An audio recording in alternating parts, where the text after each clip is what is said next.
मी अक्षय शिरसाट. आज आपण पाहणार आहोत स्ट्रेंथ ऑफ मटेरियलचा topic share force and bending moment. तर जनरली जेव्हा आपण बिल्डिंग बांधतो तेव्हा त्याचं लोड ट्रान्सफर मेकॅनिझम कसं राहतं, तर सर्वात पहिले लोड काय जातो, आपण सर्वात पहिले लोड काय होतो, स्लॅबचा लोड राहतो. स्लॅबचा लोड कुठे येतो, हा राहतो स्लॅब. स्लॅबचा लोड कशावर ट्रान्सफर होतो, बीमवर ट्रान्सफर होतो. या बीमवर दोन्ही बीमवर ट्रान्सफर होईल आणि या बीम मधून हा लोड कुठे ट्रान्सफर होतो, कॉलमवर. हा कॉलमचा लोड सरळ कुठपर्यंत, कॉलम वरून फुटिंग आणि फुटिंग वरून ग्राउंड पर्यंत ट्रान्सफर होत असतो. आता यामध्ये जेव्हा याच्यावर लोड येतो, या बीमवर हॉरिझॉन्टल बीम राहतो, याच्यावर जेव्हा लोड येईल तेव्हा काय होईल, त्याच्यामध्ये स्ट्रेसेस डेव्हलप होतील, शेअर स्ट्रेसेस, बेंडिंग स्ट्रेसेस. तर हे सर्व आपल्याला माहिती असणं गरजेचं आहे की कुठे शेअर स्ट्रेसेस जास्त आहे, कुठे बेंडिंग स्ट्रेसेस जास्त आहे. तर त्यासाठी आपण काय शिकतो की share force and bending moment diagram आपल्याला माहिती पाहिजे. तर आपण पाहणार आहोत share force and bending moment diagram. सर्वात पहिले पाहू बीम. बीम काय राहतो, हॉरिझॉन्टल स्ट्रक्चरल मेंबर राहतो. तर जनरली हा बीम आहे आपला. तर याच्यामध्ये लॉंजिट्युडिनल ऍक्सिस कुठली, जी अलॉंग द लेंथ राहते तिला आपण काय म्हणतो, लॉंजिट्युडिनल ऍक्सिस. ही ऍक्सिस कुठली राहते, लॉंजिट्युडिनल ऍक्सिस. आणि याच्या परपेंडिक्युलर जी राहते त्यालाच आपण काय म्हणतो, ट्रान्सव्हर्स ऍक्सिस किंवा काय म्हणतो आपण, ट्रान्सव्हर्स किंवा लॅटरल. तर या लॉंजिट्युडिनल ऍक्सिस वर जे ट्रान्सव्हर्स असं म्हणतो आपण, ट्रान्सव्हर्स ऍक्सिस. तर या ट्रान्सव्हर्स ऍक्सिस वरून जे लोड होतं, डिस्ट्रीब्यूट होतं, त्यामुळे काय होतं बऱ्याचदा की हा बीम काय होतो, शेअर होतो. शेअर ऑफ म्हणजेच काय, असा तुटतं, अशा प्रकारे तुटण्याचे चान्सेस राहतात जर जनरली सपोर्टच्या जवळ. तर याला काय म्हणतो आपण, शेअर. ही बीम मध्ये शेअर स्ट्रेसेस राहतात, त्या शेअर स्ट्रेसेस एक्सिड होऊन जातो, त्यामुळे काय होतो, हा तुटून जातो. तर त्याचप्रमाणे हे कशामुळे, लोडमुळे. तसेच मोमेंट जेव्हा काय होतं, कधी कधी लोडमुळे काय होतं, मून बेंड पण होतो. बेंड अशा डायरेक्शन मध्ये काय होतं, बेंड होतो. तर हे कशामुळे, बेंडिंग मुवमेंटमुळे. त्याच्यावर जे मुवमेंट ऍक्ट होता बीमवर, त्याच्यामुळे काय होतो, तो बेंड होतो. तर बीम म्हणजे काय म्हणता येईल आपल्याला, beam is a structural member which is subjected to transverse shear load. Due to this transverse shear load, beams are subjected to various shear forces and variable bending moments over the length of beam. Hence, the type of variation and maximum value of shear force and bending moment can be drawn from SFD and BMD. SFD and BMD म्हणजे काय, shear force diagram and bending moment diagram. तर आता त्याआधी आपण beam पाहिले, तर beam नंतर आपण पाहू टाइप्स ऑफ सपोर्ट. आपण हे सर्व मेकॅनिक्स मध्ये पाहिलेलंच असेल. कुठले कुठले सपोर्ट राहतात, हिंज सपोर्ट राहतो, रोलर सपोर्ट राहतो, फिक्स सपोर्ट राहतो. तर सर्वात पहिले पाहून आपण हिंज सपोर्ट. हिंज सपोर्ट म्हणजे काय, जनरली आपण असं दाखवत असतो, ट्रायंग्युलर पोर्शन. आता हिंज सपोर्ट वर रिएक्शन किती राहतात, तर हिंज सपोर्ट वर रिएक्शन राहतात दोन, एक व्हर्टिकल आणि एक हॉरिझॉन्टल. जेव्हा याप्रमाणे इथे दाखवलं व्हर्टिकल आणि हॉरिझॉन्टल रिएक्शन, अशा प्रकारच्या काय राहतात, दोन रिएक्शन राहतात. हा बीम हॉरिझॉन्टल आणि व्हर्टिकल जाऊ शकतो का, नाही. फक्त ही मोमेंट याच्या अलॉंग मोमेंट होऊ शकते, म्हणजे खालीवर मोमेंट होऊ शकते. म्हणजे त्यामुळे आपण काय दिलं, मोमेंट इज इक्वल टू 0 दिलं.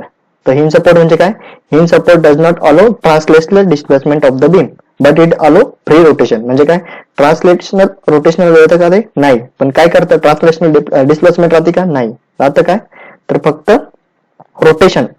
रोटेशन अलाउ करतो, बाकी काय करतं का, नाही. It sustain reactions in both vertical and horizontal direction. कुठली ही व्हर्टिकल रिएक्शन आणि ही हॉरिझॉन्टल रिएक्शन. नंतर नेक्स्ट सपोर्ट काय, रोलर सपोर्ट. रोलर सपोर्ट म्हणजे काय राहतो, तो पण आपण ट्रायंगल काढतो, त्याच्या खाली सर्कल काढतो, अशा प्रकारे आपण रोलर सपोर्ट दाखवत असतो. रोलर सपोर्ट म्हणजे काय, रोलर सपोर्ट जर दिला असेल तर हा बीम म्हणजे हा सपोर्ट काय, इकडे जाऊ शकतो, हॉरिझॉन्टल इकडे जाऊ शकतो आणि याची मुवमेंट पण होऊ शकते. त्याच्यामुळे या रोलर सपोर्ट मध्ये रिएक्शन किती राहतात, फक्त एकच रिएक्शन राहते आणि ती कशी राहते, व्हर्टिकल.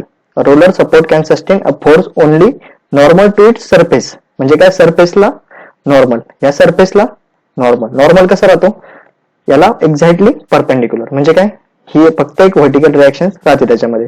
जर रोलर सपोर्ट इन्क्लाइन जर असेल तर कशी राहील रिएक्शन, असा जर इन्क्लाइन सपोर्ट असेल आपला,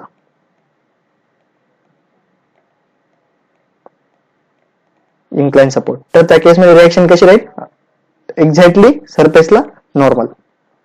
roller support can sustain a force only normal to its surface as the possible moment on the supporting surface does not allow any resistance in that direction. तर नेक्स्ट सपोर्ट आता याच्यानंतरचा fix support. Fix support म्हणजे काय, rigidly fix केला जातो. तो काय करतो, does not अलो एनी टाइप ऑफ मुवमेंट किंवा रोटेशन. तो मुवमेंट पण अलाउ करत नाही आणि रोटेशन पण अलाउ करत नाही. म्हणजे मुवमेंट झिरो नसते, काहीच झिरो नसते त्याच्यामध्ये, सर्व मुवमेंट पण असते, रिएक्शन व्हर्टिकल डायरेक्शन मध्ये पण असते, रिएक्शन हॉरिझॉन्टल डायरेक्शन मध्ये पण असते.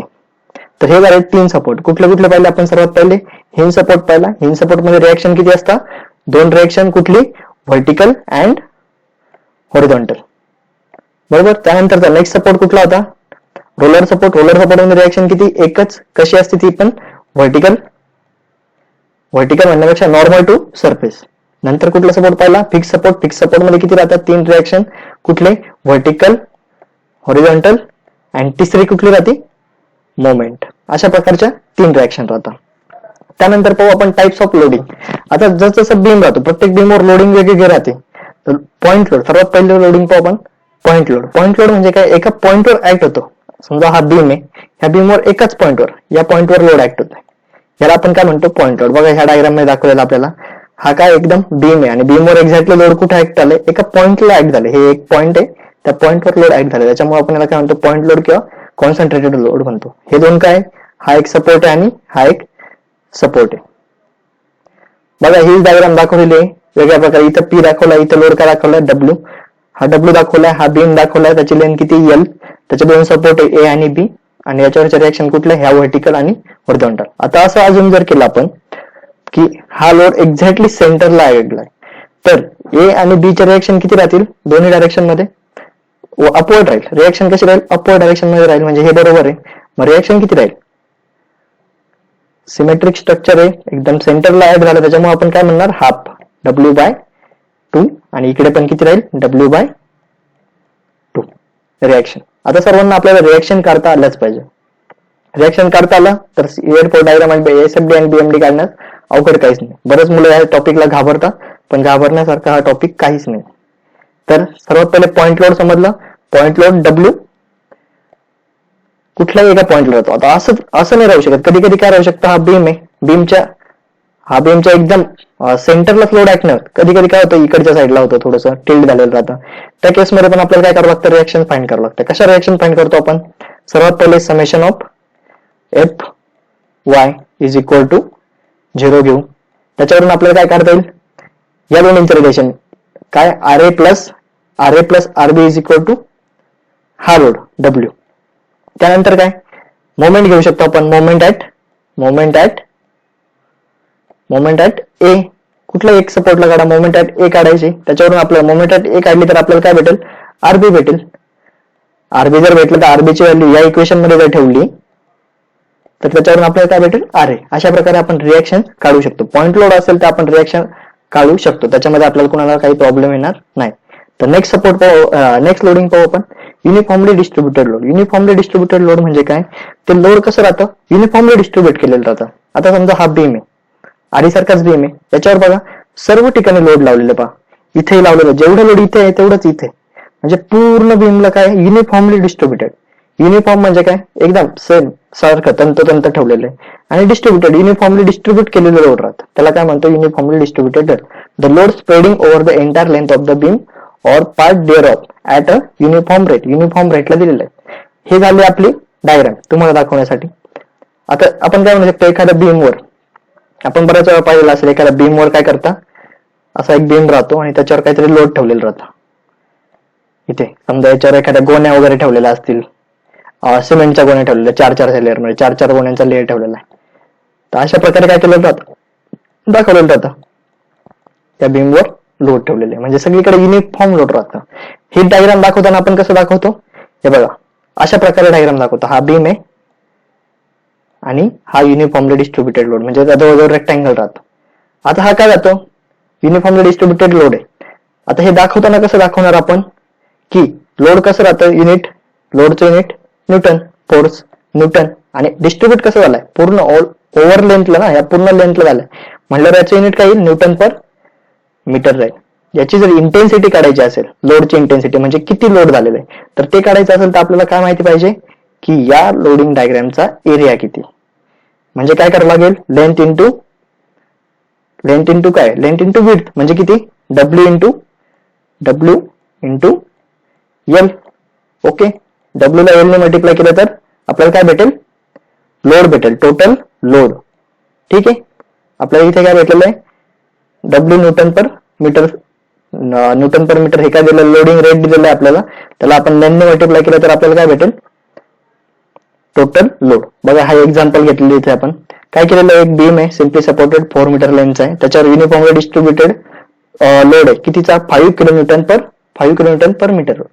आता त्याच्यावरून लोड ऍक्ट होतोय, तर लोड कुठे ऍक्ट होईल, एक्झॅक्टली सेंटरला, बरोबर की नाही. हा रेक्टँगल पोर्शन आहे, याचा सेंटर इथे राहतो, तर त्या हिशोब त्या मानाने कुठे राहील ते, इथे एक्झॅक्टली सेंटरला काय होईल, लोड ऍक्ट होईल. तर ते लोड काढायचं तर कसं करावं लागेल, या डब्ल्यू ला या एल नी मल्टिप्लाय करावं लागेल. मग किती येईल, 5 into 4 म्हणजे किती, 20 किलो न्यूटन.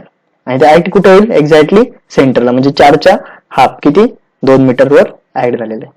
अशा प्रकारे आपण याची पण रिएक्शन काढली. हे लोड पहिले काय केलं आपण, कन्वर्ट केलं, टोटल लोड मध्ये कन्वर्ट केलं आपल्याला इंटेन्सिटीला, आणि त्यावरून आपण रिएक्शन त्यानंतर काढू शकतो. 20 किलोमीटर येतं, दोन्हीकडे पण हाफ हाफ, म्हणजे इथे 10 आणि इकडे पण किती, रिएक्शन 10 किलोमीटर.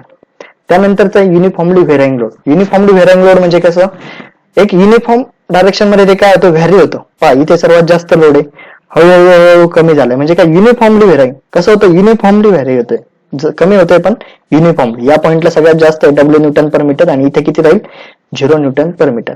सेम याच्यामध्ये पण टोटल लोड जर करायचा असेल तर आपल्याला काय करावं लागेल, एरिया ऑफ लोडिंग डायग्राम.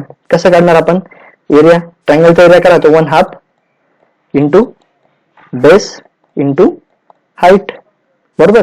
तर इथे काय, या केसमध्ये काय येईल, बेस म्हणजे काय राहील, आपला लेंथ राहील, म्हणजे किती 1/2 किती इंटू बेस किती, एल इंटू हाईट किती, डब्ल्यू. म्हणजे हे लोड किती येईल, डब्ल्यू L/2. आता ट्रायंगलच्या केसमध्ये त्याचे सेंट्रॉइड कुठे राहते, इकडून L/3 डिस्टन्सवर, म्हणजे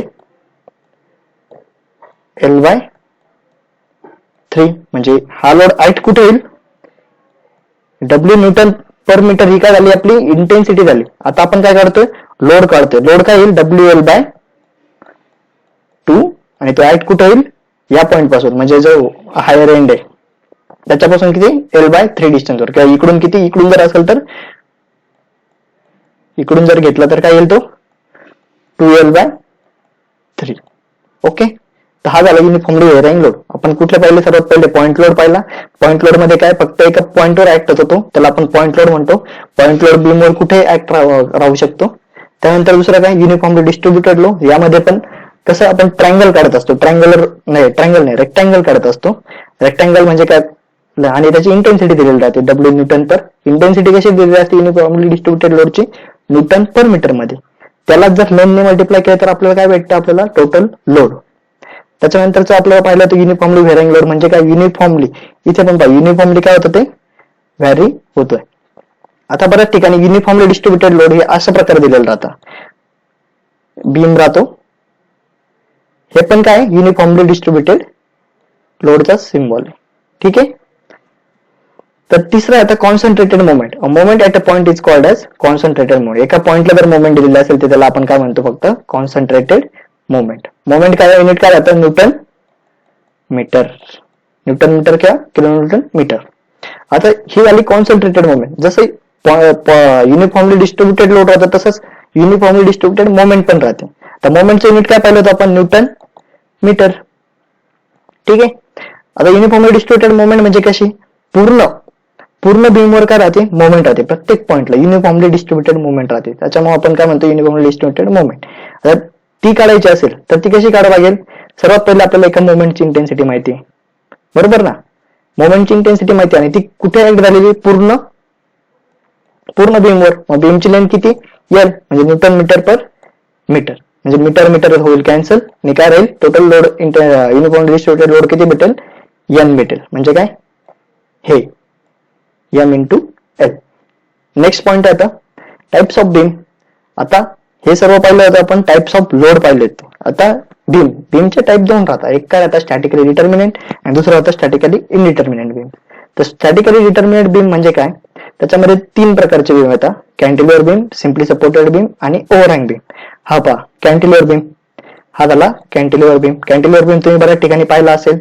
सगळ्यात कॉमन एक्झाम्पल म्हणजे काय, तुमचा घरातला छज्जा पाहिला असेल तुम्ही, किंवा दुसरं काय तुमचा पोर्च असेल जर एक्सटेंडेड असेल तर त्याला आपण काय म्हणतो, कॅन्टिलिव्हर बीम. आता simply supported beam. Simply supported beam म्हणजे काय, इकडे एक साईडला हिंज असतो, एका साईडला रोलर असतो, या केसमध्ये आपण काय म्हणतो, सिम्पली सपोर्टेड बीम. त्याच्यानंतर ओव्हरहँगिंग बीम. ओव्हरहँगिंग बीम म्हणजे काय, दोन्ही साईडला बीम काय झालं जातं, हँग करतोय तो. म्हणजे काय, हे दोन सपोर्ट आहे आणि सपोर्टच्या दोन्ही साईडला काय झालेले, एक्सटेंड झालेले. ठीक आहे. असं एक्झाम्पल कुठे पाहिलं असेल, जर तुमची अशी बिल्डिंग असेल आणि तुम्ही स्लॅब जर असा समोर नेलेला असेल, तर त्या केसमध्ये आपण काय म्हणू शकतो, ओव्हरहँगिंग बीम म्हणू शकतो. हे दोन कॉलम होते आणि या कॉलमच्या समोर तुम्ही ओव्हरहँग केलेला आहे, अशा प्रकारे बीम दिले, याला काय म्हणतो, ओव्हरहँग. ओव्हरहँग पण दोन टाईपचे राहतात, एक साईडला ओव्हरहँग राहतो किंवा दोन साईडला ओव्हरहँग राहतो. ह्या काय झाला, ओव्हरहँग बीम. नंतर आता स्टॅटिकली इनडिटर्मिनेंट बीम. हे स्टॅटिकली डिटर्मिनेंट आणि हे स्टॅटिकली इनडिटर्मिनेंट. स्टॅटिकली इनडिटर्मिनेंट म्हणजे काय, फिक्स बीम, दोन्ही डायरेक्शन, दोन्ही पण कसे, दोन्ही पण सपोर्ट फिक्स आहे. नंतर काय, कंटिन्युअस बीम म्हणजे काय, हे पहा सपोर्ट कंटिन्युअस आहे, हा कसा आहे, कंटिन्युअस, दोन पेक्षा जास्त सपोर्ट असलेल्या वेळेला आपण काय म्हणतो, कंटिन्युअस बीम. आता तिसरा राहतो प्रॉप बीम. प्रॉप बीम म्हणजे काय, एक सपोर्ट फिक्स असतो आणि दुसरा काय राहतो, रोलर जर सपोर्ट असेल तर त्याला आपण काय म्हणतो, प्रॉप बीम. पण सध्या आपण shear force and bending movement पाहतो, तर त्याच्यामध्ये आपण फक्त स्टॅटिकली डिटर्मिनंट बीमच पाहणार आहोत. तर नेक्स्ट पॉइंट आहे आपला शिअर फोर्स. आता शिअर फोर्स म्हणजे काय, तर शिअर फोर्स म्हणजे काय की shear force at any section may be define as the algebraic sum of all the vertical forces either to the left or right side of the section or unbalance vertical, त्यालाच काय म्हणू शकतो, or right side of the section, or काय म्हणतो, unbalance vertical force, त्यालाच आपण काय म्हणतो, शिअर फोर्स. शिअर फोर्स दाखवता, shear force S dot F ने दाखवता किंवा व्ही किंवा एस ने पण शिअर फोर्स बऱ्याच ठिकाणी दाखवताय. तर पहा, सर्वात पहिले एक्झाम्पल पाहिले होते आपण, पहिली डायग्राम बीमची. त्याच्यामध्ये काय केलं होतं, हा बीम काढला होता, बीमवर लोड लागल्यानंतर काय झालं, हा पोर्शन काय झाला होता, शिअर ऑफ झाला होता. ठीक आहे, म्हणजे इथून तुटला होता. तर आपल्याला शिअर फोर्स काढायचा. शिअर फोर्स म्हणजे काय सांगितलंय, algebraic sum of all the vertical forces either to the left or right side of the section. आता बघा, हे झाले आपला, हा आपला बीम होता, बरोबर. बीमवर आपण रिएक्शन काढली, कुठली, R1 आणि R2 या दोन रिएक्शन काढल्या. आता अल्जेब्रिक सम म्हणजे काय, सर्वात पहिले आपण सेक्शन घेऊ, सेक्शन कडून लेफ्ट पासून सुरुवात करू. हा सेक्शन मी पहिला घेतला, बरोबर, हा एक्स. आता या एक्सच्या सेक्शनच्या लेफ्ट साइडला काही सपोर्ट आहे का, काही रिएक्शन आहे का, काहीच रिएक्शन नाही, त्याच्यामुळे तिथे शिअर फोर्स किती येईल, 0 यायला पाहिजे.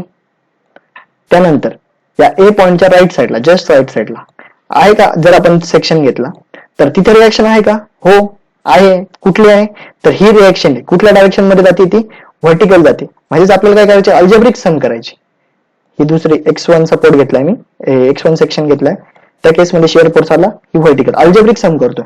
पुन्हा इथे आलोय या रोडच्या लेफ्ट साइडला, त्या केसमध्ये पण अल्जेब्रिक सम केली तर काय येते, फक्त व्हर्टिकल रिएक्शन येते. नंतर याच्या जस्ट राईटला गेलो मी, आता काय होतं, अल्जेब्रिक सम काय येईल, हे अपवर्ड डायरेक्शन मध्ये, म्हणजे हे पॉझिटिव्ह घेऊ आणि त्याच्यामधून हे मायनस करू, मग जी येईल ती काय राहील, shear force at this point. ठीक आहे, अशा प्रकारे आपण algebraic sum through out the beam काढत राहतो, तरच आपण काय म्हणतो, शिअर फोर्स म्हणतो. बघा इथे व्यवस्थित दाखवलेलं आहे, पुन्हा काय केलेलं आहे, शिअर फोर्स दाखवलेला आहे, ही व्हर्टिकल, ही अपवर्ड आणि ही डाऊनवर्ड डायरेक्शन मध्ये. आता याच्यामध्ये कधी पॉझिटिव्ह घ्यायचं, कधी निगेटिव्ह घ्यायचं, हे पण साइन कन्व्हेन्शन दिलेलं आहे. सिमिलरली जसं शिअर फोर्स राहतं तसंच काय राहतं, बेंडिंग मोमेंट राहते. काय की algebraic sum of all the moments at point is called as bending moment diagram. ते पुढे पाहू. आता शिअर फोर्स झालंय, शिअर फोर्स नंतर आपण शिअर फोर्सचं साइन कन्व्हेन्शन पाहू. तर पहा साइन कन्व्हेन्शन.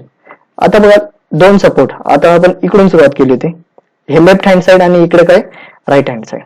जेव्हा लेफ्ट सपोर्ट वर जातो अपवर्ड आणि राईट सपोर्ट डाऊनवर्ड डायरेक्शन मध्ये राहतो, म्हणजे काय लेफ्ट साइड आणि right side, left hand side वर जाते आणि राईट हँड साइड खाली जाते, त्या केसमध्ये आपण कुठला साईन वापरतो, पॉझिटिव्ह. आणि जेव्हा लेफ्ट हँड साइड निगेटिव्ह, म्हणजे left hand side downward direction आणि right hand side upward direction मध्ये असते, तेव्हा आपण कुठला साईन वापरतो, निगेटिव्ह. हे लक्षात ठेवण्यासाठी साधा सिंपल फॉर्म्युला रन लक्षात ठेवा. रन म्हणजे काय, right side upward, right side upward force is negative. म्हणजे राईट साइडचा फोर्स जर अपवर्ड असेल तर, राईट साइडचा फोर्स जर अपवर्ड असेल तर काय राहतं, निगेटिव्ह. राईट हँड साइड म्हणजे run right side upward force is negative. हे झालं साइन कन्व्हेन्शन. जेव्हा आपण शिअर फोर्स आणि बेंडिंग मोमेंट डायग्राम काढू तेव्हा आपण हे नक्की बघू की साइन कन्व्हेन्शन कसं. तर पहा, पुन्हा एकदा पाहतो.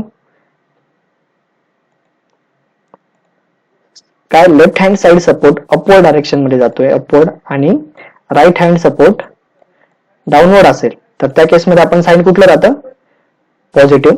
आणि जेव्हा left hand side support downward direction मध्ये आणि राईट हँड साइड अपवर्ड असतो तेव्हा कुठलं साइन राहतं, निगेटिव्ह. आता बघा, आधीचा एक प्रॉब्लेम पाहिला होता आपण, हा इथे पहा काय झालं होतं. हा लेफ्ट सपोर्ट कसा चाललाय, वरती चाललाय, आणि राईट सपोर्ट कसा आहे, खाली. म्हटलं इथे साइड काय येईल, पॉझिटिव्ह. बरोबर. अशा प्रकारे आपण काय करत असतो, साइन कन्व्हेन्शन घेत असतो. आता या डायरेक्शन मध्ये पहा, हा सपोर्ट काय करतोय, राईट हँड सपोर्ट कसं चाललाय, रन. लक्षात ठेवा, राईट सपोर्ट अपवर्ड निगेटिव्ह. म्हणजे राईट सपोर्ट जर अपवर्ड चालला असेल तर इथे शिअर फोर्स कसा पाहिजे, आपले निगेटिव्हच आला पाहिजे. ओके, हे पॉझिटिव्ह आणि हे निगेटिव्ह. आता bending moment. The bending moment at, आधी सर्किट डायग्राम काढलेली आपण. The bending moment at any section may be defined as the algebraic sum of the moment of all the forces either to the left or right side of the section. Moment का left साइडला घ्या किंवा right साइडला घ्या, कसे राहतील, right side of the section same राहते. Or moment which causes bending effect on the beam, काय moment which causes bending effect on the beam is called as bending moment. Bending moment कशाने दाखवता, एक तर एम ने दाखवता किंवा बी M, अशा प्रकारे बेंडिंग मोमेंट दाखवतो. आता बेंडिंग मोमेंटचा पण साइन कन्व्हेन्शन राहतं. तर बेंडिंग मुळे बीम कसा होतो, डिफ्लेक्ट होईल. एक तर असा होतो किंवा बऱ्याच वेळा काय होतो, असा होतो. अशा दोन प्रकारे काय होईल, बीम डिफ्लेक्ट होईल. तर सर्वात पहिले बघा, दोन्ही साईडला क्लॉकवाईज मुवमेंट, एका साईडला क्लॉकवाईज आणि एका साईडला अँटी क्लॉकवाईज मुवमेंट असेल. आता तुम्हीच अजून करा, हे लेफ्ट हँड साइड आहे, हे राईट हँड साइड आहे. एका साईडला मी क्लॉकवाईज दिला आणि एका साईडला काय दिला, अँटी क्लॉकवाईज दिला. म्हणजे काय केलं आपण, दोन्ही साईडला असं स्केल घेऊन पहा. स्केलचं सर्वात भारी एक्झाम्पल, जर अशा प्रकारे जर मी स्केल ठेवली एक आणि याला दोन्ही साईडने असं आतमध्ये काय म्हणतात दाबलं, मोमेंट दिल त्याला, तर काय होईल, तो कसा बेंड होईल, अशा प्रकारे बेंड होईल. म्हणजेच काय म्हणतो आपण त्याला, सॅग होईल की नाही, असं काय होईल, सॅग होईल. आता सॅग जर झाला तर आपण त्या केसमध्ये काय म्हणतो, पॉझिटिव्ह. सॅग म्हणजेच काय, आता तो कसा फेस दाखवतो, हॅपी फेस दाखवतो. बघा, हॅपी फेस दाखवतोय का, मग ते काय, हॅपी म्हणजे काय, पॉझिटिव्ह. सॅगिंग, सॅगिंग त्यालाच आपण काय म्हणतो, सॅगिंग, सॅगिंग बीम, किंवा त्याला काय म्हणतो, हॅपी बीम असं पण म्हणू शकतो. जेव्हा काय एक साइडने लेफ्ट साइडने क्लॉकवाईज आणि राईट साइडने अँटी क्लॉकवाईज असेल तर त्या केसमध्ये बीम कसं होईल, सॅग होईल. मग आपण साइन कुठले घेणार, पॉझिटिव्ह घेणार.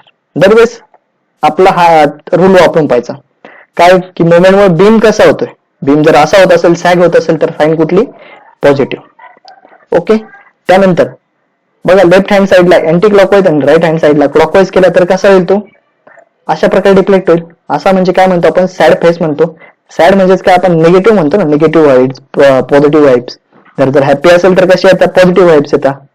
मग निगेटिव्ह सॅड असेल तर कसे येतील, निगेटिव्ह. मग आपण साइन कुठले घेणार, निगेटिव्ह. आता तो सॅगिंग असेल तर याला आपण काय म्हणतो, हॉगिंग म्हणतो.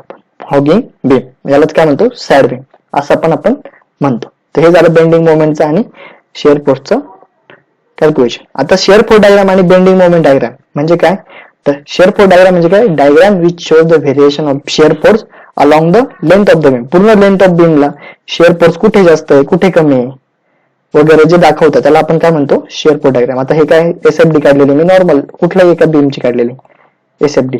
त्याच्यावरून आपल्याला माहिती पाहिजे की सर्वात जास्त शिअर फोर्स कुठे आहे, तर ह्या पॉइंटला. असं डायग्राम वरून सांगतो की या पॉइंटला शिअर फोर्स जास्त आहे. बरोबर.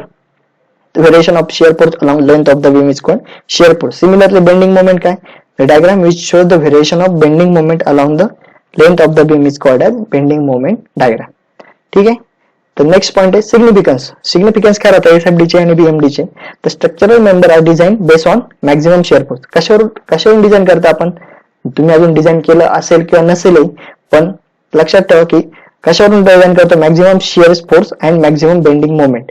ते डिपेंड कशावर राहतं, स्पॅनवर राहतं, किती स्पॅन आहे. बरोबर. बीमचा टाईप कुठला आहे, टाईप ऑफ लोड कुठला आहे, बरोबर की याच्यावर लोड कुठला ऍक्ट होतोय, युडीएल आहे की पॉइंट लोड आहे की युव्हीएल आहे, याच्यावर काय राहतं त्याचा टाईप ऑफ लोड. आणि कंडिशन म्हणजे काय की सपोर्ट कुठला, इकडे रोलर आहे, इकडे हिंज आहे, की दोन्ही सपोर्ट फिक्स आहे की कॅन्टिलिव्हर आहे, याच्यावर काय राहतं डिपेंड राहतं. म्हणजेच काय आपण जे काही डिझाईन करतो स्ट्रक्चरल मेंबरची ते कशावर करतो, शिअर फोर्स आणि बेंडिंग मोमेंट डायग्राम मध्ये.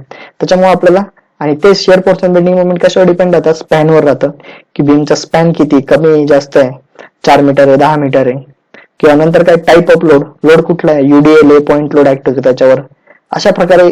किंवा end condition simply supported beam आहे कसं आहे, हे सर्व कशावर राहतं याच्यावर डिपेंड राहतं. Based on the bending moment diagram slope and deflection can be determine bye moment area method. याच्यावर बेंडिंग मोमेंट वरून आपण स्लोप अँड डिफ्लेक्शन पण काढू शकतो. परत काय म्हणतात बेंडिंग स्ट्रेसेस, शिअर स्ट्रेसेस हे पण आपण कशावरून काढतो, शिअर फोर्स आणि बेंडिंग मोमेंट जर माहिती असेल तरच आपण पुढे बेंडिंग स्ट्रेसेस आणि शिअर स्ट्रेसेस बीम मधले किंवा कुठल्याही सेक्शन मधले आपण काढू शकतो. त्याच्यामुळे आपल्याला एसएफडी आणि बीएमडीचं नॉलेज हे खूप इम्पॉर्टंट आहे. सिव्हिल इंजिनियर असेल किंवा मेकॅनिकल इंजिनियर असेल त्यांच्यासाठी एसएफडी बीएमडी काढणं मस्ट आहे. आणि कॉम्पिटेटिव्ह एक्झाम मध्ये पण याच्यावर क्वेश्चन सगळ्यात जास्त राहतात. नेक्स्ट टॉपिक आहे आपला की procedure to draw shear force diagram आणि बेंडिंग मोमेंट डायग्राम. आधीच मी सांगितलं होतं की आपल्याला सर्वात पहिले सपोर्ट रिएक्शन काढणं हे सर्वात इम्पॉर्टंट आहे. तर procedure to draw shear force and bending moment diagram, सर्वात पहिली स्टेप काय राहील की calculate support reaction of beam. कुठल्याही टाईपचा बीम असेल तर आपल्याला सर्वात पहिले काय महत्वाचं आहे की सपोर्ट रिएक्शन काढणं महत्वाचं आहे, सपोर्ट रिएक्शन ऑफ बीम. नंतर काय करतो आपण, सपोर्ट रिएक्शन काढतो. हा आपला बीम आहे असं अज्युम करा. आणि नंतर काय करतो, शिअर फोर्स डायग्राम आणि बेंडिंग मोमेंट डायग्राम एक्झॅक्टली या बीमच्या खालीच आली पाहिजे. याच्या खाली एसएफडी आणि खाली काय याच्या खाली बीएमडी, अशा प्रकारे आली पाहिजे. इथे एसएफडी आणि बीएमडी.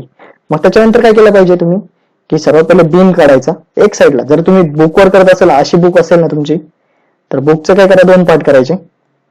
या पार्टमध्ये तुमचा बीम राहील, याच्या इथे एसएफडी आणि इथे काय राहील बीएमडी. याला एस दाखवतो आणि इथं बी दाखवतो मी. आणि इकडे तुमचे सर्व कॅल्क्युलेशन, सगळे कॅल्क्युलेशन इकडच्या साईडला राहतील तुमचे. हा तुमचा बीम झाला. ओके, तर पहिली स्टेप झाली सपोर्ट रिएक्शन काढलं आपण. नंतरची दुसरी स्टेप काय, draw baseline below load diagram. म्हणजे हे लोड डायग्राम, ही लोड डायग्राम आहे. या लोड डायग्रामच्या खाली काय काढायची, बेसलाईन फॉर कशासाठी, एसएफडी अँड बीएमडी या दोन्हीसाठी काढले आपण. Positive values of shear force and bending moment are plotted above baseline. याच्यावर पॉझिटिव्ह व्हॅल्यू कुठे, वरती, आणि निगेटिव्ह खाली. इथे पण पॉझिटिव्ह कुठे, वरती, आणि निगेटिव्ह खाली. नंतर नेक्स्ट पॉईंट काय, starting from left end of the beam. काय लेफ्ट एंड पासून काय करायचं, शिअर फोर्स. आता सर्वात पहिले सपोर्ट रिएक्शन काढल्यानंतर काय शिअर फोर्स काढायचे. काय starting from left end of the beam calculate shear force at all important point of beam. All important point म्हणजे काय, जिथे लोडिंग चेंज होते किंवा सपोर्ट असतो त्या ठिकाणी आपल्याला काय करावं लागेल, प्रत्येक त्याच्या लेफ्ट साईडला पण आणि राईट साईडला पण आपल्याला काय करावं लागतील, शिअर फोर्स काढावं लागतील. हे झालं important point. At point load calculate shear force at 2 second. तेच इथं सांगितलं आता, that is just left and just right of the point where point load is acting. तर अशा प्रकारे आपण शिअर फोर्स पण काढून जाऊ. शिअर फोर्सेस काढले आपण, शिअर फोर्स प्लॉट केले का नाही. नंतर काय, जॉईन दिस पॉइंट सिक्वेन्शियली. याच्यानंतर काय करायचं, हे पॉइंट इथे मार्क करायचे जिथे असतील तिथे, आणि नंतर ते काय करायचे, सिक्वेन्शियली जॉईन करायचे. कशाने, लाईन किंवा कर्वने जॉईन करायचे.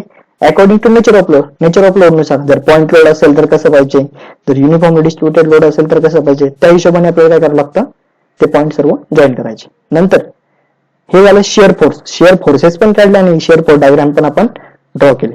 शिअर फोर्सेस पण काढले आणि एसएफडी पण ड्रॉ केलेली. त्यानंतरची स्टेप आहे आपली starting from left end of the beam calculate bending moment. पुन्हा लेफ्ट एंड पासूनच काय करायचं, बेंडिंग मोमेंट काढायचे at all important points of the beam. सगळ्या इम्पॉर्टंट पॉइंटला काय करायचे, बीम काढायचे. हे पण पॉईंट आधी सारखे, जिथे लोड चेंज होत असेल किंवा जिथं सपोर्ट असेल तिथे आपल्याला काय करायचे, प्रत्येक पॉइंटला बेंडिंग मोमेंट काढावं लागेल. At couple calculate bending moment at 2 section. Couple असेल तर बेंडिंग मोमेंट काय करावं लागेल, 2 सेक्शनला काढायचं. कशाला, लेफ्ट साईडला आणि राईट साईडला. नंतर आधी सारखंच fine position and magnitude of maximum bending moment. Maximum bending moment कशावरून काढायची असते, की point of Contra share. Contra share म्हणजे काय, असा पॉईंट राहतो की ज्या पॉईंटवर शेअर फोर्स 0 राहतो. हा आपण नंतर पाहू. तर मॅक्झिमम बेंडिंग मोमेंट कसे काढायचे, आपण प्रॉब्लेम जेव्हा सॉल्व्ह करू तेव्हा आपण ते पण काढू. नंतर काय, आधी सारखंच हे सर्व पॉईंट जॉईन करायचे, लाईनने करा किंवा कर्वने करा. आणि नंतर काय, पॉईंट ऑफ कॉन्ट्राफ्लेक्चर. कॉन्ट्राफ्लेक्चर म्हणजे असा पॉईंट राहतो की ज्या पॉईंटला, पॉईंट ऑफ कॉन्ट्राफ्लेक्चर असा पॉईंट ज्या पॉईंटला बेंडिंग मोमेंट काय राहते त्याची साईन चेंज करते. अशा प्रकारे बेंडिंग मोमेंट जर असेल, ही वरची काय राहील पॉझिटिव्ह, हे खालचा निगेटिव्ह. तर हा पॉईंटला काय होईल, त्याची साईन चेंज करते ना, ही पॉझिटिव्ह कडून निगेटिव्ह जाते. म्हणजेच आपण काय म्हणणार, झिरो बेंडिंग मोमेंट जिथे असेल तो पॉईंट काय राहतो, पॉईंट ऑफ, हा काय राहतो, पॉईंट ऑफ कॉन्ट्राफ्लेक्चर. तर अशा प्रकारे आपण शिअर फोर्स डायग्राम आणि बेंडिंग मोमेंट डायग्राम काढणार आहे. सर्वात पहिली स्टेप काय राहील आपली, तर सपोर्ट रिएक्शन कॅल्क्युलेट करायचे. सपोर्ट रिएक्शन नंतर आपण काय करू शकतो, शिअर फोर्स आणि बेंडिंग, शिअर फोर्सेस काढायचे. शिअर फोर्स कॅल्क्युलेट केल्यानंतर आपल्याला काय करायला पाहिजे, पॉईंट ऑफ कॉन्ट्रास्ट शेअर काढला पाहिजे, ज्या पॉईंटला शेअर फोर्स 0 असतो. त्यानंतरची स्टेप आहे बेंडिंग मोमेंट कॅल्क्युलेट करायचे, बेंडिंग मोमेंट काढायचे. बेंडिंग मोमेंट काढल्यानंतर काय, मॅक्झिमम बेंडिंग मोमेंटचा पॉईंट काढायचा, ते सर्व प्लॉट करायचं, शिअर फोर्स आणि बेंडिंग मोमेंट प्लॉट करायचे. आणि त्यानंतरची स्टेप आहे की पॉईंट ऑफ कॉन्ट्राफ्लेक्चर शो करायचा. ठीक आहे. आता याच्यानंतर हे दिलेले टाइप्स ऑफ लोड, म्हणजे लोड कुठला आहे आणि त्याच्यामुळे शिअर फोर्स डायग्राम आणि बेंडिंग मोमेंट डायग्राम मध्ये काय इफेक्ट होतो. हा काय आपला लोड दिलेला आहे, हा काय लोड आहे, हा त्याचा शिअर फोर्स SFD आणि ही BMD. तर बघा, सर्वात पहिले पॉईंट लोड आहे, डाऊनवर्ड डायरेक्शन मध्ये दाखवला असं. तर डाऊनवर्ड मध्ये असेल तर काय दाखवतो, शिअर फोर्स मध्ये आपण व्हर्टिकल लाईन दाखवतो, त्या पण कशा, डाऊनवर्ड मध्ये. तर अपवर्ड असेल तर अपवर्ड मध्ये. आणि त्याची जर बेंडिंग मोमेंट काढायची असेल तर आपण काय करतो, स्ट्रेट लाईन काढतो. तर दोन पॉईंट मध्ये काय करतो, स्ट्रेट लाईन काढतो. सिमिलरली आता युडिएल म्हणजे काय, डाऊनवर्ड डायरेक्शन मध्ये ऍक्ट होतोय. म्हणजे हा ऍक्ट कसं होतोय, डाऊनवर्ड डायरेक्शन. आणि हा कसा ऍक्ट होतोय, अपवर्ड डायरेक्शन मध्ये ऍक्ट होतोय. हे लक्षात ठेवा. डायग्राम कशी काढली, बीम कुठला आहे, हा बीम आहे, आणि डायरेक्शन कुठलं आहे, खाली, डाऊनवर्ड डायरेक्शन. डाऊनवर्ड डायरेक्शन असेल तर लाईन राहते इन्क्लाइन, पण कशी, लोवरिंग नेचरची.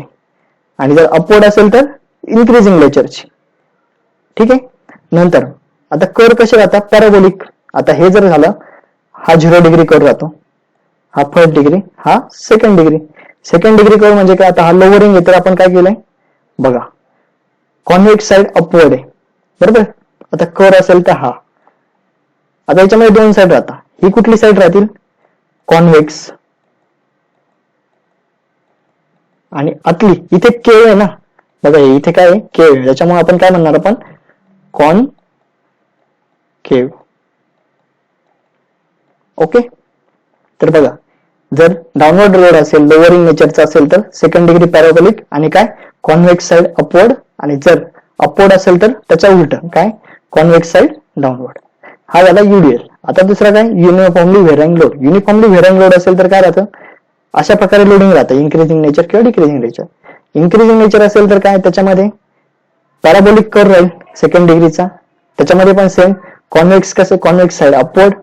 आणि डिक्रीजिंग नेचरचा असेल तर काय, कॉन्केव्ह साइड अपवर्ड.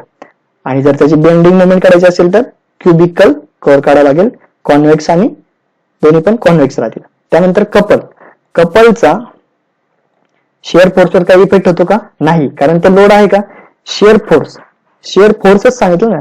कपल हा फोर्स आहे का, नाही, कपल फोर्स नाही, त्यामुळे त्याचा शिअर फोर्सवर काही इफेक्ट राहतो का, इफेक्ट राहत नाही. लक्षात ठेवा, नेहमी पण कधीही विचारलं तर शिअर फोर्स वर, म्हणजे कपलचा शिअर फोर्सवर काही इफेक्ट होतो का, नाही.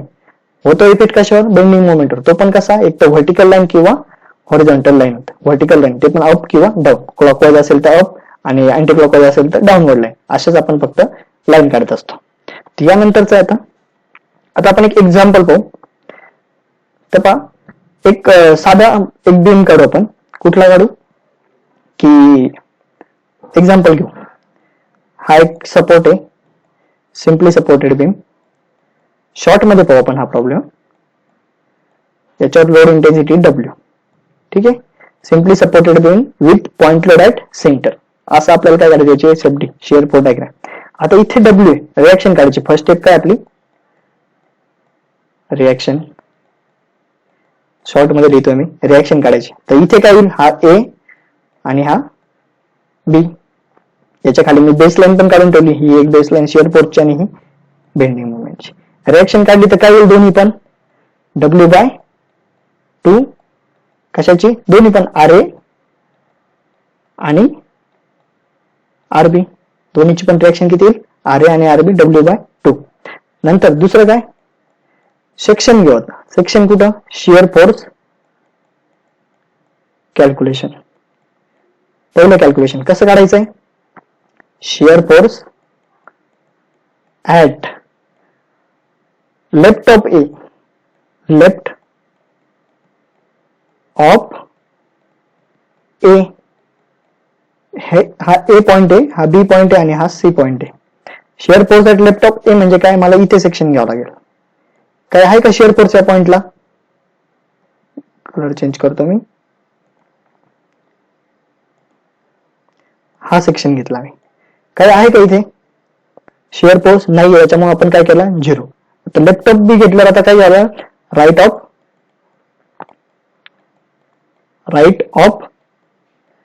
ए. राईट ऑफ ए ला काय येईल बघा, अपवर्ड चाललाय तो, बरोबर आहे की नाही, अपवर्ड चाललाय म्हटल्यावर आपण काय म्हणणार, पॉझिटिव्ह साईन. आणि काय येईल तो W/2, अपवर्ड किती येईल, W/2. नंतर सीच्या लेफ्ट साईडला आता काय, लेफ्ट L ऑफ सी करतो मी, लेफ्ट ऑफ सी म्हणजे L ऑफ सी म्हणजे काय, लेफ्ट ऑफ सी किती येईल, लेफ्ट ऑफ सी ला जर सेक्शन घेतला मी तर किती येतोय बा, एकच येतोय फक्त सपोर्ट, काय, व्हर्टिकल. बाकीच्या लाईन, बाकीच्या सेक्शनची गरज नाही, तर आपण इरेज करून देऊ.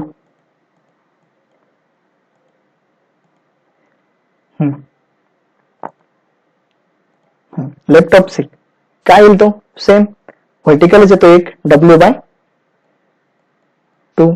आता R ऑफ सी, आता राईट ऑफ सी ला सेक्शन घेऊ. राईट ऑफ सी ला जर सेक्शन घेतलं तर काय येईल, सर्वात पहिले हा कसा चाललाय वर, किती, W/2 मायनस हा कसा चाललाय डाऊनवर्ड मध्ये, किती, W intensity, W/2 minus W, मग किती येईल तो, मायनस W/2. नंतर left of B, left of B, left of B मध्ये कसं येईल आता, सेम, हा व्हर्टिकल W/2, वरच खाली W/2 मायनस W म्हणजे किती, मायनस W/2. आणि जर राईट ऑफ बी जर घेतलं तर किती येईल, राईट ऑफ बी किती येईल, मायनस W/2 प्लस W/2 म्हणजे किती येईल तो, 0. आता हे सर्व आपण काढलेले, 0, W/2, W/2 minus W/2 minus W/2 आणि 0, हे आपल्याला पॉईंट दाखवायचे, एक्झॅक्टली याच्या खाली यायला पाहिजे. सर्वात पहिले कुठला लावला आपण 0, नंतर काय, हा W/2 मार्क केलाय, नंतर हा या पॉइंटला पण किती होता, W/2. नंतर हा लेफ्ट ऑफ सी आणि राईट ऑफ सी, हे सर्व याच पॉइंटवर दाखवावं लागेल मला. हा लेफ्ट ऑफ सी झाला, राईट ऑफ सी कुठे येतोय, मायनस W/2. लेफ्ट ऑफ बी कुठे येते, इथे मायनस W/2 आणि राईट ऑफ बी म्हणजे किती, 0. मग अशा प्रकारे मला काय करावं लागेल, व्हर्टिकल लाईन एवढी, ही काय झाली माझी शिअर फोर्स डायग्राम. याचे युनिट काय राहील, न्यूटन. त्याला आपण काय म्हणू, SFD. इथे साईन पॉझिटिव्ह, इथे निगेटिव्ह. ओके, सगळ्यांना SFD समजली. सर्वात पहिले आपण काय केलं, या पॉईंटची शिअर फोर्स काढली, इथे सेक्शन घेतला, left of A, left of A ला 0 आली, राईट ऑफ ए ला W/2, इथे इंटेन्सिटी टाकून द्या W/2, इथे पण W/2. ओके, शिअर फोर्स आपली काढून झाली. आता नेक्स्ट काढायचं आपल्याला बेंडिंग मोमेंट. आता याची काही गरज नाही आपल्याला, तर मी सर्व दुसरी स्टेप झाली आपली.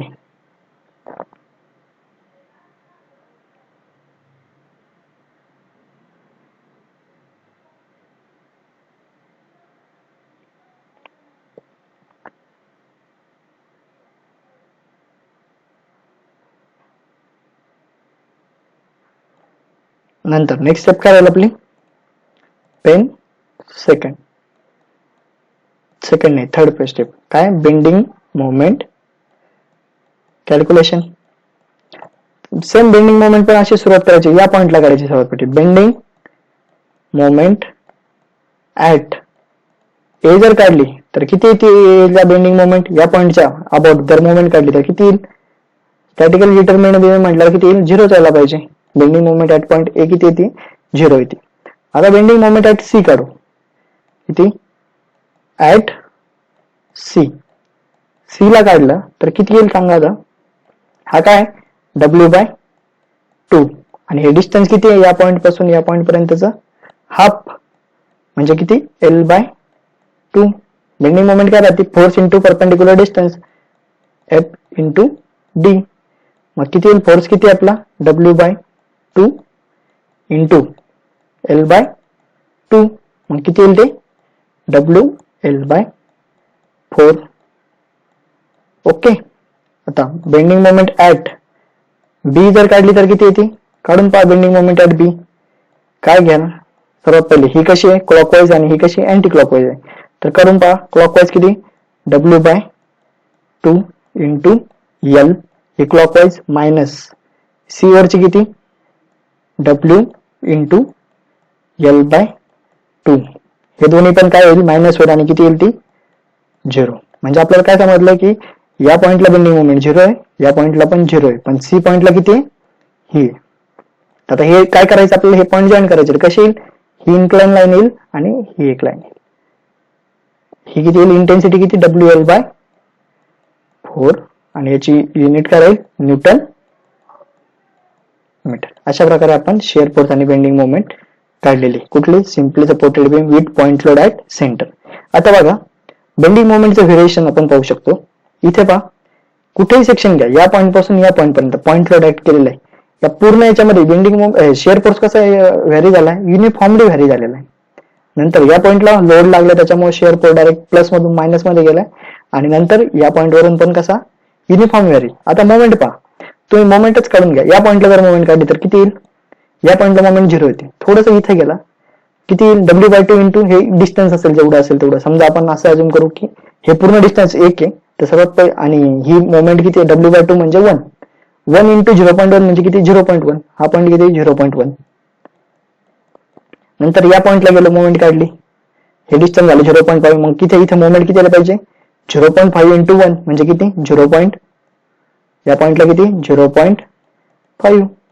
असं करत करत करत करत मोमेंट काय झाली, थोडीशी इथून इथपर्यंत जाईपर्यंत वाढली आणि नंतर पुन्हा काय झाली, कमी झाली. इथे काय करा, पॉझिटिव्ह साईन.